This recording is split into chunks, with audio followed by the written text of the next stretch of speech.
அனைவருக்கும் என் அன்பான காலை வணக்கங்கள். துவிதியை திதி. இந்த திதியில நம்ம பிரயாணம் மேற்கொண்டோம் என்றால் மிகவும் நலம். தொடர்ந்து இன்றைய பஞ்சாங்கம் பார்ப்போம். இன்றைய தேதி 17ஆம் தேதி 7ஆம் மாதம் 2026 வெள்ளிக்கிழமை தமிழ் மாதம் ஆடி. நமக்கு ஆடி மாதம் பிறந்து விட்டது. தொடர்ந்து நம்மளோட சூரிய உதயம் 7:11க்கு, சூரிய அஸ்தமனம் 7:28க்கு. இன்றைய திதி வளர்பிறை திருதியை இன்று காலை 8:58க்கு முடிவடைந்து சதுர்த்தி ஆரம்பமாகும். இன்றைய நட்சத்திரம் மகம். மகம் நட்சத்திரம் முடியும் நேரம் இன்று இரவு 9:50க்கு, அதன் பிறகு 9:05க்கு, அதன் பிறகு பூரம் ஆரம்பமாகும். இன்றைய யோகம் முதலில் மரண யோகம், பிறகு சித்த யோகமாக வருகிறது. நல்ல நேரம் காலை 7:11 8:43 வரை, அதன் பிறகு காலை வேளையில் 11:16 11:47 வரை, அதன் பிறகு மத்தியான வேளையில் 2:20 4:23 வரை, மாலை வேளையில் 6:26 7:28 வரை. ராகு கால நேரம் காலை 11:47 மதியம் 1:19 வரை. யமகண்ட நேரம் மாலை 4:23 5:55 வரை. கூலிகன் காலை 8:43 10:15 வரை. சந்திராஷ்டம ராசி தனுசு ராசி அன்பர்களுக்கு இன்று சந்திராஷ்டமம். இன்றைய விசேஷம், இன்று சூன்ய திதி மற்றும் சதுர்த்தி விரதம்.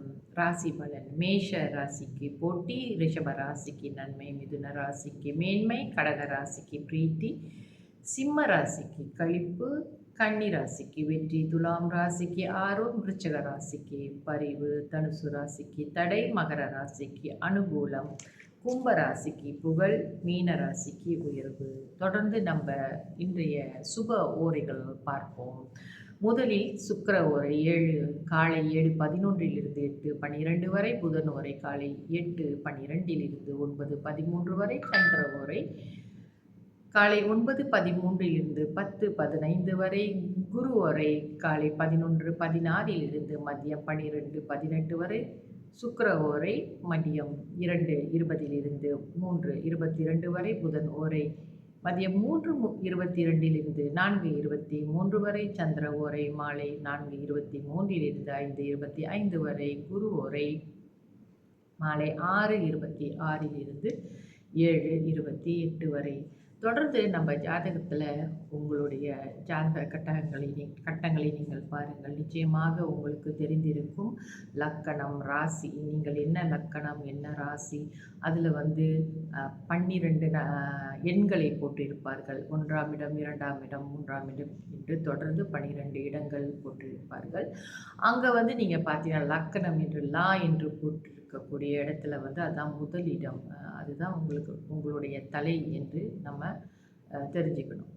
அப்போ அந்த லக்கணாதிபதி, அதாவது ஒரு சாம்பிளுக்கு சொல்கிறேன், நம்ம லக்கணம் ஒரு மீனம் என்று வைத்துக்கொண்டால், அவருடைய அந்த மீனத்தின் அதிபதி குரு. அவர் லக்னத்திலே ஆட்சி பெற்றிருந்தாலும் அல்லது அவர் கடகத்தில் உச்சம் பெற்றிருந்தால் அல்லது தனுசுவிலே அவர் ஆட்சி பெற்றிருக்காருன்னு வச்சுக்கோங்களேன். இதெல்லாம் உங்கள் லக்னாதிபதி நல்ல ஒரு தடகாத்திரமான ஒரு பவர்ஃபுல்லான இடத்துல இருக்கிறாங்க, நல்ல நிலையில் இருக்கிறார்கள் என்று அர்த்தம்.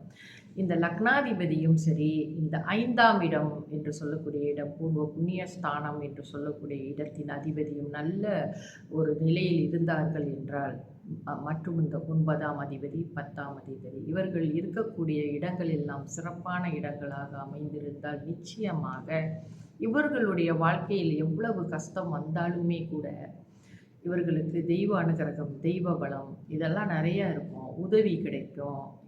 எப்படிப்பட்ட தசாபுத்திகளாக இருந்தாலும் இவர்கள் நல்ல நிலைக்கு வரக்கூடியவர்களாகவே இருப்பார்கள். ஏன்னா பலமான ஒரு ஜாதகம் என்று குறிப்பிடலாம். அதனால தான் நம்ம எடுத்தோன்னே ஒரு ஜாதகம் பார்க்கும்போது லக்னாதிபதி சிறப்பாக இருக்கிறாரா, 5ஆம் வீட்டு அதிபதி சிறப்பாக இருக்கிறாரா, 9ஆம் வீட்டு அதிபதி நல்ல சிறப்பாக இருக்கிறாரா, இல்லை இதில் ஒருத்தவங்க 2 பேர் அவ்வளோ சிறப்பாக இல்லாமல் இன்னும் 2 பேர் நல்ல சிறப்பாக இருந்துட்டாலும் கூட 9ஆம் வீட்டு அதிபதி 10ஆம் இடத்துலையும் 10ஆம் வீட்டு அதிபதி 9ஆம் இடத்துலையும் ரொம்ப நல்ல தர்ம சிந்தனைகள், தர்ம குணங்கள், நல்ல பழக்க வழக்கங்கள் எல்லாமே இவர்களுக்கு உருவாகும்.